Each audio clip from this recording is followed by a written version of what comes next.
Out of Water, The Great Fish Dive-Off by David Russo. Chapter 1, A Splashy Announcement. The reef had never been louder. Bubbles churned and colors shimmered as word spread like a tidal wave. From the tiniest gobby to the largest grouper, every fish was zipping toward the corral column, where something unusual had appeared. A scroll pinned with a pearl and sealed with golden kelp ribbon. Finn, the wrasse, wriggled through the crowd, his heart pounding faster than his fins. He barely had to read it. He already knew what it said. Still, he whispered the glowing title aloud. The Dive-Off returns. Gasps rippled through the water like an electric eel. No way, said a sardine near Finn. That's just a myth. I heard the last one ended with a flying fish cracking the sky open, said a pufferfish, who puffed up mid-sentence in excitement. Don't be ridiculous, an old crab grumbled. The dive-off was real. I saw it with my own eye stalks. Greatest show this reef ever witnessed. Now scoot, I can't read over your bubbles. Finn barely listened. His eyes were locked on the rest of the scroll. The legendary above-water diving competition returns for 1 week only. Contestants from all currents welcome. Skill, bravery, and originality will be judged by the Sky Panel. Daring dives, towering platforms, air above, ocean below. He felt something stir deep in his belly. Not fear exactly, more like a spark. I can't believe it, he murmured. It's really happening. Finn, he turned to see his best friend, Corral, the damn selfish, weaving through the crowd. Please tell me you're not thinking what I know you're thinking, she said, looking worried. He grinned. Depends. What am I thinking? That you're gonna try to enter the dive-off. Finn's grin widened. Of course I am. Finn, Corral groaned, rubbing a fin over her forehead. You realize this is above the water, right? Like air. You know, the stuff we don't breathe. Technically, it's just oxygen molecules in a different density, he said. Don't get science-y with me, Finn, she snapped. You leap out of the water once in a while. That's not the same as launching yourself off a corral tower in front of a panel of birds. He shrugged. I've always dreamed of it, you know. That? I thought you meant metaphorically, she said, flailing her fins. Not this. They were interrupted by a sudden hush in the reef. A large stingray floated down near the scroll, holding a shell horn. Attention, attention, the ray called out, echoing through the currents. The dive-off will begin in 5 days' time. Competitors must climb the reef rise to reach the platforms above the surface.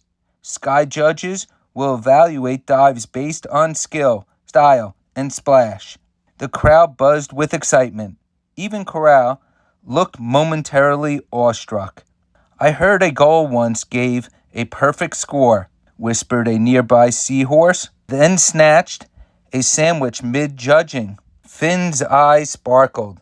I'm going to do it. Your parents are going to flip their fins, Corral muttered. Finn looked toward the edge of the reef, where sunbeams pierced the surface above like golden arrows. Maybe, he said quietly, but I have to try. Corral sighed. You're the only fish I know who sees a storm cloud and wants to fly into it. He laughed. Maybe that's the only way to find out what's above it. Later that evening, Finn swam slowly home.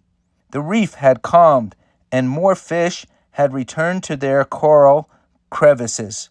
But his mind was still racing. He hovered near the surface and stared up. The water rippled gently above his head, hiding the world beyond. A world he had never truly seen. Just glimpses, moments, when he leapt for fun or chased foam. He remembered watching flying fish glide over the waves. He remembered holding his breath and pretending he could stay up there forever. Now that dream wasn't just a fantasy, it was real.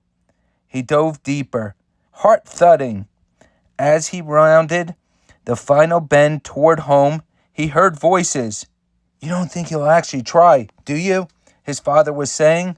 "He's always had his head in the clouds," said his mother. "But this dive-off is dangerous." Finn froze behind a coral arch, listening. "What kind of fish leaves the water?" his dad continued. "Air isn't for us. We have gills, not lungs." "He's still young," his mom said, gently. "He'll come to his senses." Finn didn't move. Their words stung more than he expected, but deep inside, he knew something they didn't. He wasn't trying to escape the sea. He just wanted to touch the sky. Chapter 2. Finn Dreams Big. The reef glowed with morning light, but Finn's mind was somewhere far above it. He hovered at the edge of a current, letting it swirl around him, barely noticing the other fish darting by. The dive-off was all anyone could talk about. Who would enter? How tall the platforms were? What kind of dives the legendary flyers used to perform? Finn couldn't stop picturing it himself, in the air, twisting and spinning above the waves. He swam toward a quiet lagoon near the outer reef, the place he always went when he needed to think or leap. He dove deep, then shot upward through a shaft of sunlight. He burst through the surface, twisted, and splashed back down. Too slow, he thought. I hesitated. Again.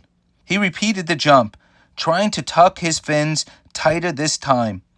His spiral was better, but his landing was still too splashy. Again. This time he jumped high enough to see the sky turn a deeper blue above him, and even glimpse something white and fluffy floating up there. A cloud? He landed with a gulp of salt water and a satisfied smile. "Still chasing sky," came a voice behind him. Finn spun around. Coral hovered there, looking unimpressed. "I figured I'd find you here." "I'm practicing," Finn said, brushing off. "I see that," Coral said, swimming closer. "I also see your spiral dive looks like you're fighting invisible seaweed." "Hey," Finn spluttered. "It was almost clean." "Almost," she grinned. "So, are you really entering, even if your parents say no?" Finn paused, staring up at the surface. "I want to," he said finally. "I really want to. I don't care if it's dangerous or different. Every time I jump, I feel like I'm meant to be up there." Coral was quiet for a moment. "You've always been weird. You know that."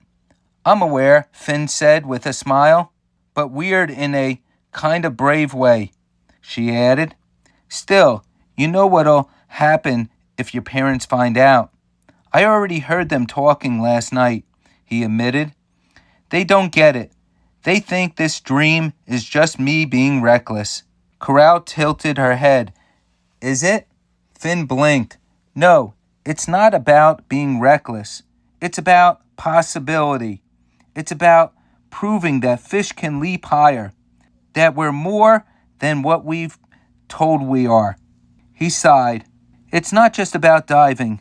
It's about becoming something I've always felt inside." Coral gave him a long look.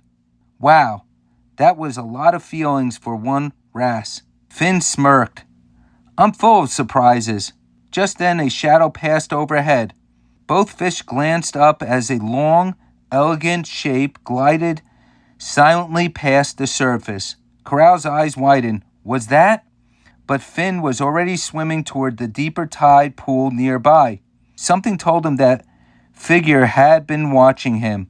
He rounded the corral bend and found her there, floating effortlessly in the quiet water like a living ribbon. Long fins, silver scales, wide glider wings at her sides. She looked both ancient and strong. "You're the one who's been leaping," she said. Finn froze. "You were watching?" "I watch all the hopeful ones," she said. "Most just jump for fun. But you? You're practicing. He nodded. I want to enter the dive-off. I want to be the best. She gave a low chuckle. Big words for a wrasse. Everyone keeps saying that, Finn muttered. Good. That means you're trying something worth doing, she said. Name's Luna. Finn's mouth dropped open. Luna? As in Luna the flying fish? The one who did the wave splitter dive? She looked amused. So they're still talking about that one, huh? You're a legend, he whispered. Used to be, she said. Now I mostly swim in quiet places. Watch the currents. Spot the spark when it shows up in someone. Finn floated closer. Will you teach me? Please. Luna tilted her head. You really want this? Yes, Finn said, his voice steady. More than anything, she studied him, then gave a slow nod. All right, little wrasse. We start tomorrow, before sunrise. Bring your breath, your courage, and a little humility. Finn's grin returned. Deal. Later that night, Finn floated outside his family's cave. The reef shimmered in soft blue moonlight. His parents were inside, talking in hushed tones about corral growth and current shifts. Normal, safe things. He knew they meant well. He knew they loved him. But they didn't understand what it felt like to look at the water's surface and not see a ceiling, but a doorway. He took one last glance at the moon above and whispered to himself, I'm going to fly. And deep below, in the dark tide pool, Luna, the legend, waited. Chapter 3. Fish aren't meant for that. Finn had barely swum through the front arch of their corral home when he heard it. You're not entering that dive-off, are you? His father's voice cut through the calm evening current like a crack of lightning. Finn froze mid-fin. He started. His mother swam out from behind a kelp curtain, her brow furrowed. Finn, we've been hearing things from neighbors, from Corral's parents. You've been practicing. Finn sighed and tried to keep his voice calm. Yes, I want to compete. His father's fins flared wide. You're serious? Finn nodded, completely. A pause. The kind that feels heavier than an anchor. His mother spoke first, softly. Sweetheart, this dive-off isn't a game.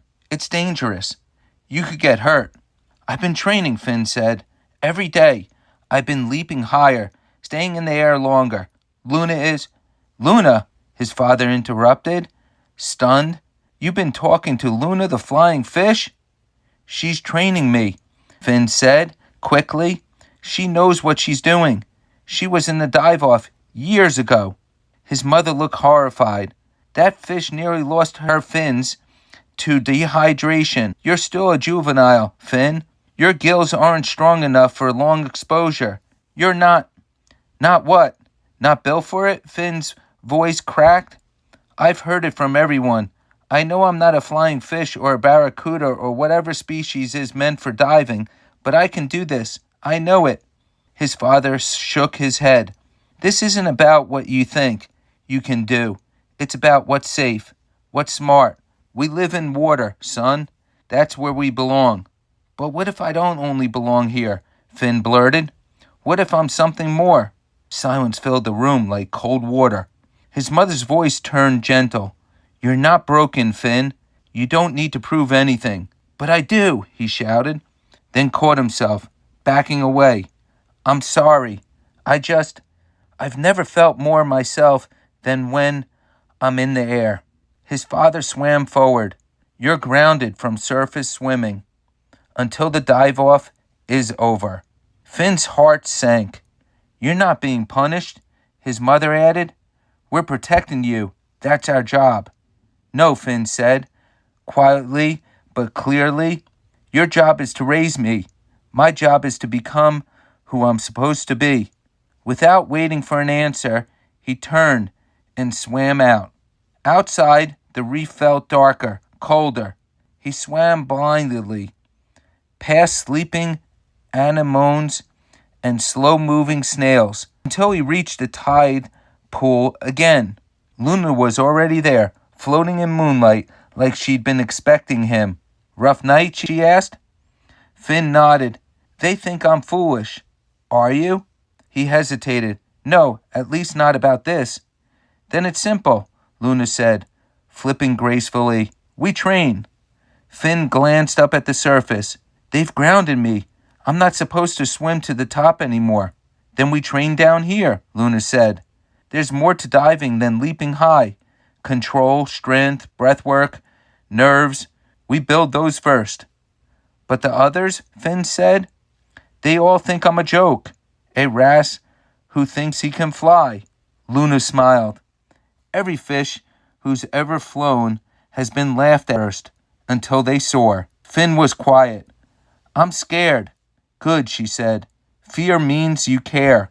We'll use it. He nodded slowly. Okay, let's do it.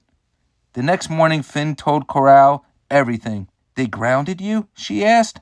I'm not supposed to even look at the surface, he muttered. And you're going to train anyway? He nodded, in secret. Coral looked around, then lowered her voice. I'll help you. He blinked. Really? You're still weird, she said with a smile, but you're my best friend. If you're going to break the rules to chase a dream, I might as well sneak snacks. Finn laughed, the sound echoing in the water. That night, deep in the tide pool, Finn began a new kind of training. Luna had him spinning through bubble rings, practicing tail flips in tight loops, and holding his breath longer and longer until his chest burned. Faster, she called. Tighter. Lean into the twist. Finn twisted mid-spin, slammed into a rock, and groaned. Try again, Luna said simply. And he did, again and again.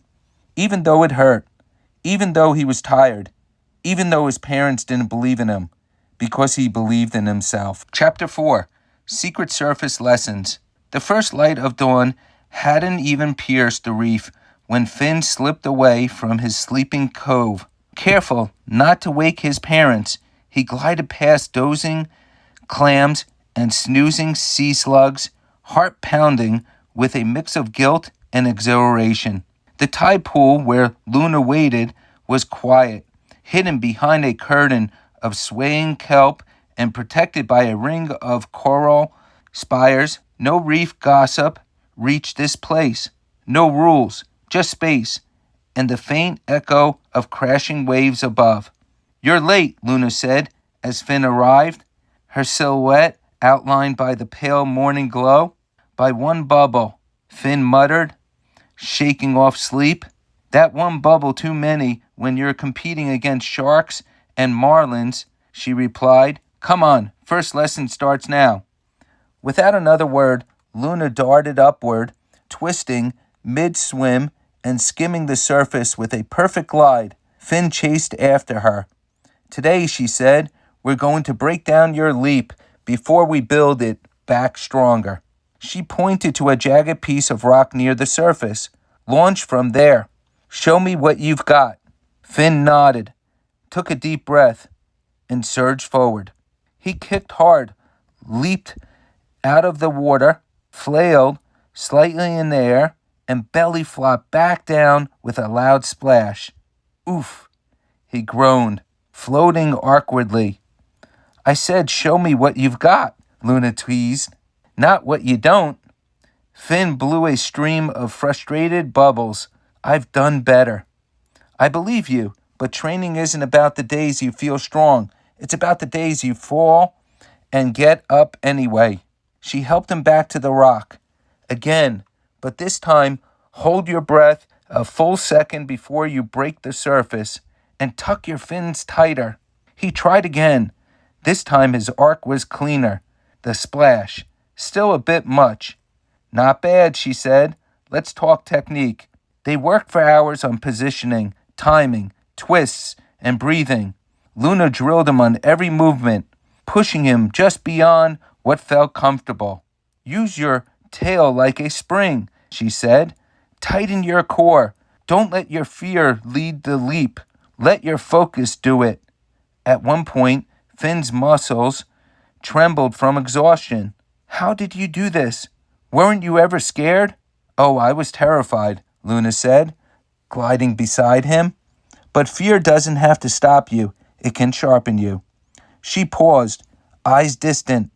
The year I entered the dive-off, my whole school laughed at me, said I snapped my wings on the platform.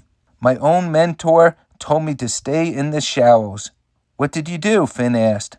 I leapt anyway, she said. Did I win? No, but I changed how they saw flying fish. I earned my name, and I never regretted a second of it. Finn was quiet for a moment, then nodded. I want that. I want to change how they see wrasse. Luna smiled. Then let's keep going. Days passed, and the secret training continued. Each morning before the reef woke, Finn met Luna. They practiced launch angles, spin control, and underwater breathing.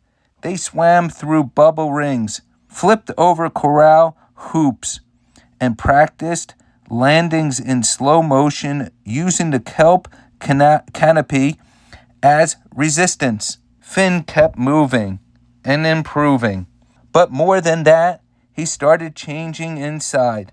One day, after nailing a particularly smooth spiral dive, he surfaced with a triumphant shout. I did it! Did you see that twist? I saw, Luna said, her fins crossed, pretending to look unimpressed. You landed like a seagull on one leg, but yes, your twist was sharp. Finn floated beside her, beaming. Do you think I have a chance in the actual competition? Luna didn't answer right away. Instead, she looked him over thoughtfully. You've got the heart, she said. You've got the will. But the dive-off isn't just about skill. It's about belief. You need to carry yourself like you already belong up there. But I don't, Finn said. Not really, not to them. To them, Luna said, you're still a wrasse, but you get to decide what that means. Finn nodded slowly. Then I'll show them. Luna narrowed her eyes. Good, because soon you'll be climbing that reef rise, and the climb is harder than the dive. Later that evening, Finn swam back toward home. He timed his return so that he slipped inside just as the reef was stirring with morning light, pretending to yawn. His parents greeted him with sleepy smiles, none the wiser. You were up early, his mom said. Couldn't sleep, Finn said casually, suppressing a smirk. Too many dreams. They didn't impress him. Not yet. He ducked into his corner and flopped onto his sponge bed, tired but exhilarated. He was still grounded, still sneaking out, still carrying a secret heavier than a boulder fish. But for the first time, he truly believed he might fly. Chapter 5. The climb is the hardest part. The reef had never been so alive. Colorful streamers of seaweed fluttered in the currents. Shell drums boomed. Glowfish lit up the corral crevices like underwater lanterns. Fish from faraway reefs had arrived. Sleek mackerels, glittering parrotfish, even a hammerhead with a fan club. All had come for one thing, the Great Dive-Off. Finn drifted toward the reef rise with corral beside him, his stomach fluttering more than his fins. They're all so big, he muttered. Corral nudged him.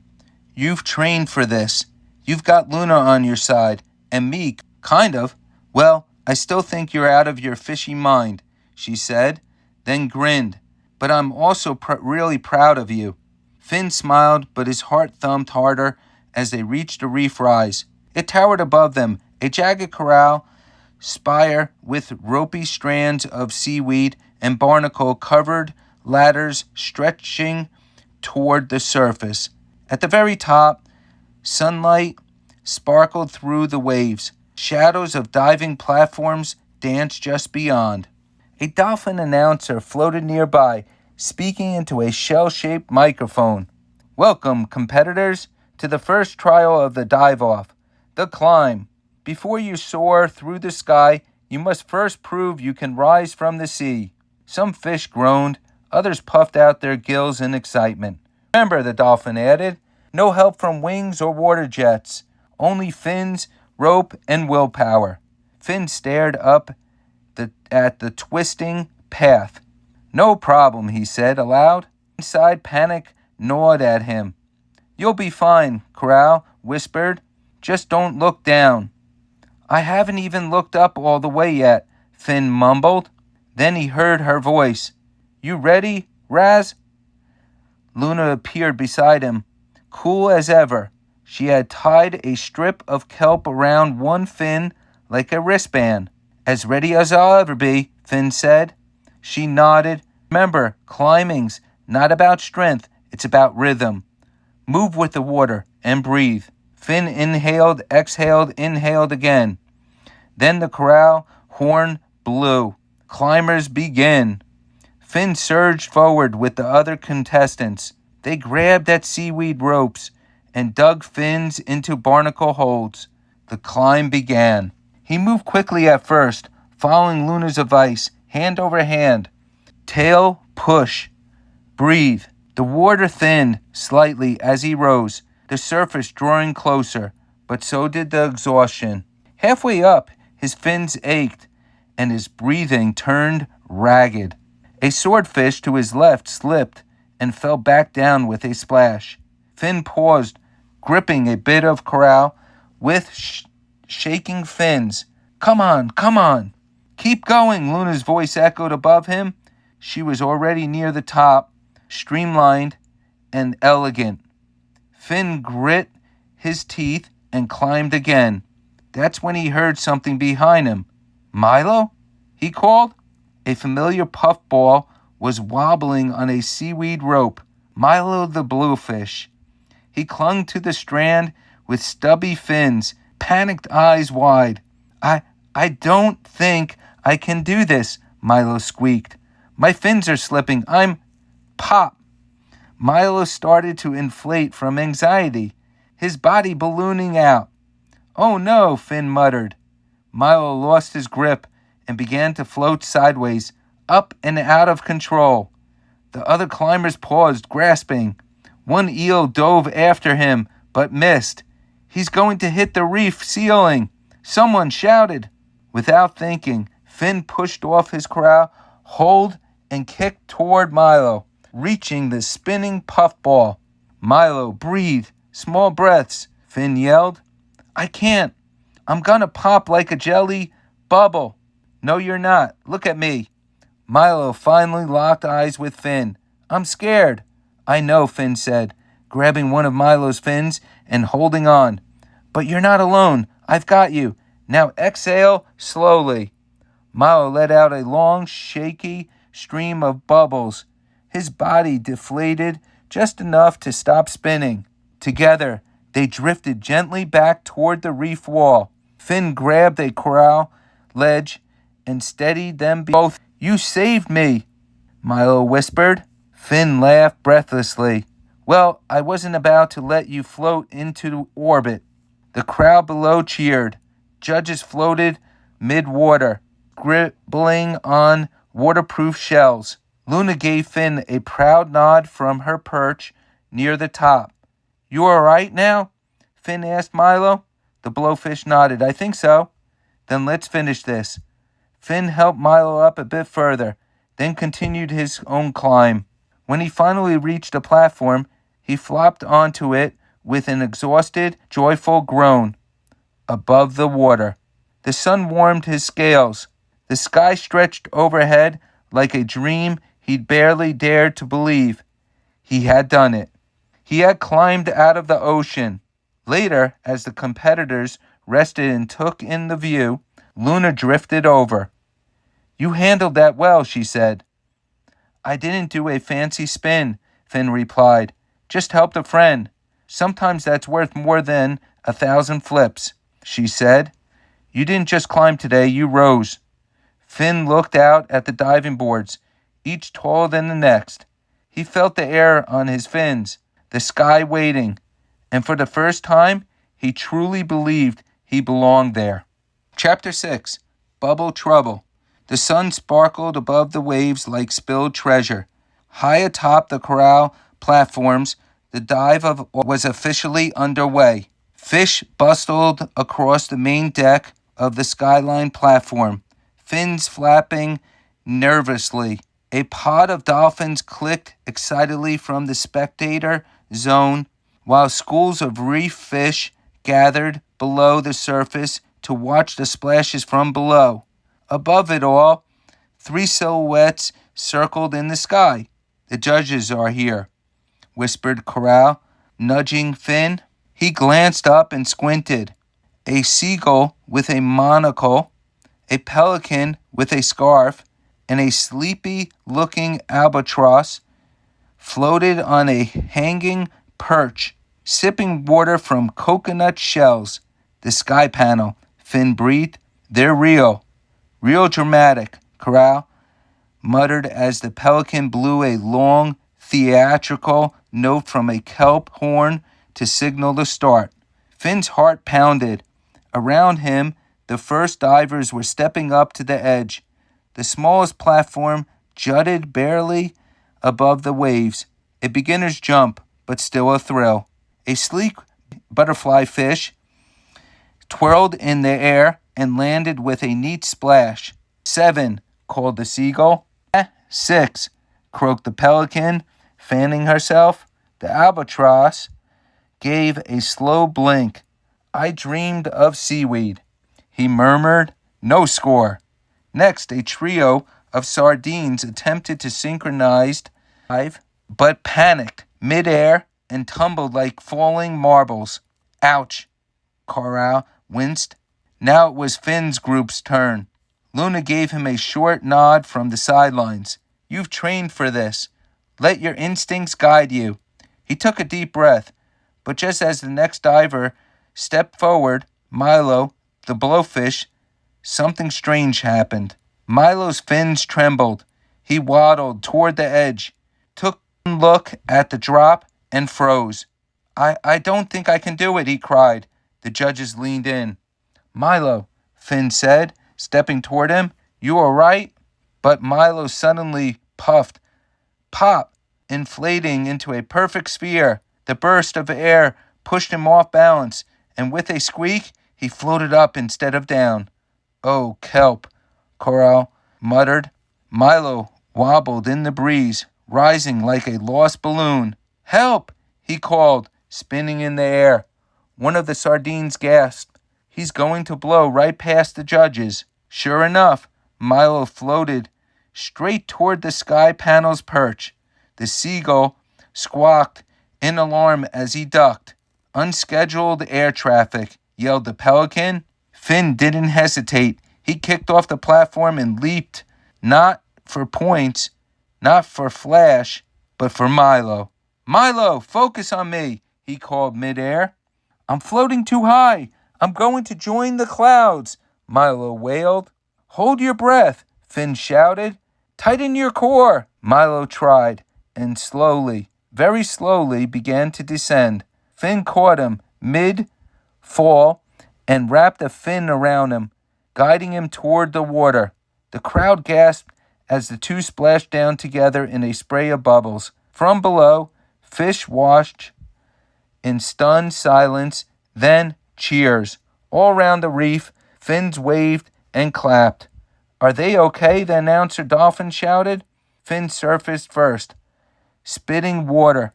"We're good." Milo popped up beside him, looking dazed but unhurt. "I saw the inside of a cloud. It smelled like cotton." Corral swam up laughing. "You two are definitely not getting points for grace, but you might win something for drama." Back on the platform, the judges gave their feedback. The seagull fluffed his feathers. No formal dive, but quick thinking. A heroic assist. 7 for sportsmanship. The pelican flipped through her scoring shells. Not a proper form, but very entertaining. 6.5. The albatross blinked slowly. "I like the bubbles. 9. Everyone blinked. "Wait, you're giving him a 9? The seagull squawked. "I liked bubbles," the albatross said dreamily. Luna chuckled as Finn returned to the platform, soaked but smiling. You okay? She asked. Yeah, Finn said. Milo too. He just got a little too excited. Happens to the best of us, she said. But that was your best dive yet. Finn tilted his head. But I didn't even flip. You dove for someone else, Luna said. You stayed calm under pressure. That's the heart of a true diver. Finn looked out of the water, then up at the next level of platforms. Taller, thinner, scarier. He grinned. I guess I'm ready for the real flips now. Chapter 7. Flips, Twists, and Fish Tails. The morning sun glittered off the water, casting sparkling patterns on the corral platforms. The dive-off had moved to the second round, and the stakes felt higher. Finn's fins tingled with nervous excitement as he swam toward the mid-level platform. Around him, the crowd buzzed with anticipation. Fish of all shapes and sizes stretched and warmed up, their scales gleaming in the sunlight. Luna was nearby, her wings fluttering softly. Remember, Finn, it's not just about height. It's about style, control, and heart. Finn nodded, swallowing the lump of nerves in his throat. I'm ready. Next to him, Corral rolled her eyes, but smiled. Just try not to belly flop like last time. Finn shot at her a playful glare. Hey, that was one time. Corral laughed. You're lucky it was a spectacular flop. The first diver leaped off, a sleek angelfish with a glimmering tail. She spun in the air, twisting twice before slicing into the water with barely a splash. The judges clucked and scribbled scores. Then Milo bounced up next, still a little puffy but determined. His dive was simple but clean. A small cheer went up as he surfaced, puffing himself back down. Your turn, Finn, Luna said, her eyes shining. Finn took a deep breath and climbed the ladder to the platform at the edge. He looked down, higher than before. His heart thumped loudly. Focus, he whispered to himself. He launched off the platform, feeling the wind rush past him and his scales. For a moment, he felt weightless, like flying. He tucked his fins, spun once, then twice, twisting his body in a spiral, just like Luna had taught him. Time seemed to slow as he aimed for the water. But then, splash! His landing wasn't perfect. He hit the water with a loud splash, sending bubbles everywhere. Oh no, Corral muttered from the sidelines. Finn surfaced, cheeks burning. But then he heard it. The cheers. Luna grinned. That was fantastic. You nailed the twist. Really? Finn asked, surprised. The judges loved the creativity and courage, she said. Not every dive has to be perfect to be great. The seagull judge squawked. A solid 8 for that spirited twist. The pelican nodded. I like the originality. The albatross yawned and murmured, graceful like a drifting feather. Finn smiled, his confidence growing. One by one, the other fish performed flips, spins, and synchronized dives. Some belly flopped. Others soared like they were born to fly. Watching them, Finn felt inspired, not scared. As the round ended, Luna swam up beside him, ready for the final dives tomorrow. Finn nodded. Yeah, I want to show them all what a wrasse can do. Luna smiled warmly. You're already doing that. Chapter 8. Judged by the Sky Panel. The breeze was cool and salty atop the highest platform, where the dive-off's judges perched, their eyes sharp and their feathers ruffled by the sea wind. Below, the crowd gathered like a living corral, eager to see who would claim the glory. Finn's heart hammered in his chest as he approached the judges' platform. This was the moment he had dreamed of and dreaded. The seagull judge, Sir Beaconton, adjusted his monocle and squawked. Next diver, step right up. Impress us, little fish. Finn swallowed hard, but stepped forward.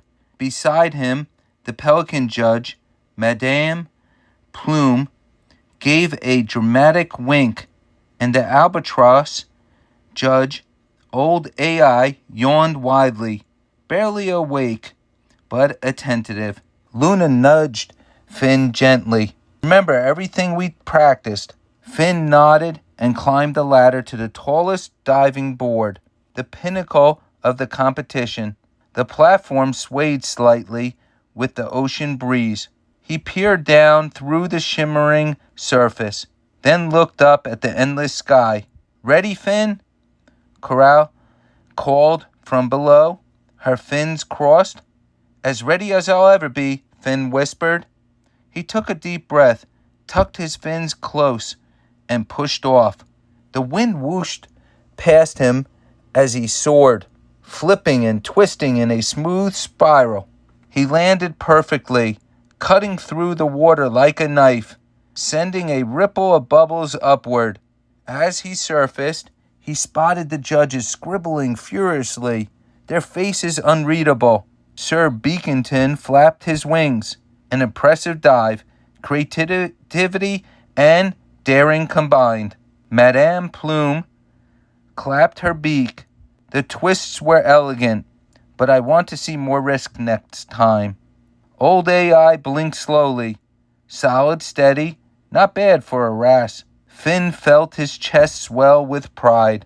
One by one, the other finalists took their turns, each dive more daring than the last. There was a shimmering lionfish who spun 3 times before a graceful belly flop, earning surprised laughter and a modest score. A pair of synchronized clownfish dazzled with their coordinated flips and landings. When the final dive was over, the judges huddled, whispering and pecking at their score sheets. The crowd waited breathless. Sir Beakington stepped forward. "The scores are tallied." Madame Plume spread her wings dramatically. "And the winner of this year's Great Dive-Off is..." Old AI yawned again. Finn's heart pounded as the judges revealed the results. "You, Finn, are awarded the Spirit of the Dive Medal," Sir Beakington announced, "for bravery, creativity, and inspiring us all." Cheers exploded around the reef. Finn's parents swam forward, eyes shining with pride. "You were brave," his mother said softly. "We didn't understand before, but now we see." His father smiled. "You belong both in the water and above it." Finn grinned. "Thanks. I'm just getting started." Chapter 9. The Final Dive. The wind had picked up, carrying a salty tang that stung Finn's scales as he climbed the tallest ladder yet. The final dive was about to begin, the moment every fish had dreamed about, and every Finn feared. Finn's heart raced. At the top of the platform, the world seemed to hold its breath. The sky stretched wide and endless above him, the ocean sparkling far below like 1,000 scattered jewels. His parents stood nearby, their faces a mixture of pride and worry. Coral swam up alongside him, her usual teasing smile softened by the gravity of the moment. "You ready for this, Finn?" she asked quietly. Finn nodded, though his fins trembled. "I have to be. This is it." Luna fluttered by, brushing a gentle wing against his side. "Remember your training. Remember why you're here." Finn took a deep breath, trying to steady his pounding chest. "For the dive-off. For me." The dolphin announcer's voice rang out across the reef. "Final divers, take your places." One by one, the competitors leaped off the towering platform, some soaring with grace, others stumbling into splashes. The crowd watched with wide eyes and bated breath. Finally, it was Finn's turn. He stepped to the edge, the sea stretching out beneath him like a vast blue mirror. His parents called out, "We're proud of you." Coral waved a fin. "You've got this." Finn closed his eyes and recalled Luna's words. Leap with courage, leap with heart. He launched himself into the air. For a moment, everything was still. Then, Finn twisted, flipped, and spun through the sky, his fins slicing the air with practiced precision. He felt the rush of freedom, weightless and fearless. The water rose up to meet him, and Finn arched his body in a perfect dive. He sliced through the waves, sending a plume of bubbles into the air. Surfacing, Finn was greeted by cheers and applause. The judges scribbled on their shells, eyes sparkling with approval. Finn's parents swam forward, hugging him tightly. We're so proud, his mother said softly. You showed us all what it means to be brave, his father added. Finn smiled, heart swelling with joy. It wasn't just for me, it was for everyone who dared to dream. The sun set behind the reef, painting the sky in shades of pink and gold. Finn looked out over the water, knowing this was only the beginning. Chapter 10, Gills and Glory. The reef glittered under the golden afternoon sun as the dive-off celebration began. Fish of every size and color swam excitedly, their scales shimmering like jewels. The air was thick with laughter and bubbles, and the salty breeze carried music from the octopus drummers. Finn floated near the center of the crowd, his fins still tingling from the thrill of the final dive. Though he hadn't won first place, his heart swelled with pride as he clutched the shiny medal around his neck. The Spirit of the Dive Award. Not first place, Corral teased, nudging him with a playful flick of her tail. Guess that means you're officially the coolest fish in the reef. Finn grinned. I think this medal means more. It's for bravery, creativity, and inspiring others to try something new. Luna swam up beside him, her eyes twinkling. You did more than inspire, Finn. You changed how the reef sees what's possible. Finn looked toward the edge of the crowd, where his parents were waiting. His mother smiled warmly, eyes glistening. We were wrong to hold you back, she said softly. You belong both in the water and above it. His father nodded. You've shown us that courage means facing the unknown, even when it's scary. Finn's heart beat fast. Thank you for believing in me. Suddenly, a shadow glided through the water. It was Raina, the Stingray reporter from Channel C News, her camera corral shimmering. Finn, you've made history today. What would you say to young fish watching from home? Raina asked, swimming closer. Finn took a deep breath, smiling wide. It's scary to leave the water and try something new, but sometimes to find out who you really are, you have to jump. The crowd erupted in bubbles and cheers, their voices blending into a joyful chorus. A parade began with jellyfish lighting the way like glowing lanterns. Octopuses drummed on shells, and seahorses pulled floats shaped like diving boards and waves. Finn climbed aboard a float shaped like the highest platform he had ever climbed. He waved proudly as the reef celebrated. Corral leaned over. So what's next for the great fish diver? Finn smiled, looking out at the endless ocean. More jumps, more dreams, and maybe a few more flips. Luna laughed. I'll be there to teach you. As the parade drifted on, Finn felt the warmth of the reef and the promise of new adventures. Because sometimes the greatest dive is the leap into the unknown.